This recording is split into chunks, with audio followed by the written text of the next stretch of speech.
અને હવે આગળ વાત કરીએ તો જામનગરના પિરોટન ટાપુ પર તંત્રનું બુલડોઝર ફરી ગયું છે. ગેરકાયદે ધાર્મિક સ્થળનું દબાણ દૂર કરવામાં આવ્યું. ધાર્મિક દબાણ ઉપર તંત્રે બુલડોઝર ફેરવી દીધું છે. ગેરકાયદે દબાણ ઉપર ઝીરો ટોલરન્સની નીતિ અપનાવવામાં આવી છે.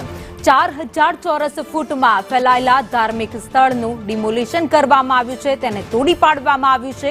પિરોટન ટાપુને પુનઃ મૂળ સ્થિતિમાં લાવવા માટે કાર્યવાહી હાથ ધરાઈ છે. તો પોલીસના બંદોબસ્ત સાથે જે ગેરકાયદે દબાણ હતું તે તમામ દબાણને હટાવી દેવામાં આવ્યું છે અને જગ્યા ખાલી કરવામાં આવી રહી છે. ગેરકાયદેસર દબાણ છે. આ ગેરકાયદેસર દબાણની જે ડ્રાઈવ ચાલી રહી છે, આ ડ્રાઈવને દરમિયાન કાલે આપણે ઐતિહાસિક મહત્વનો જે પિરોટન ટાપુ છે આ ઉપર 2 દિવસથી જે ગેરકાયદેસર દબાણ છે આની કાર્યવાહી ચાલુ છે.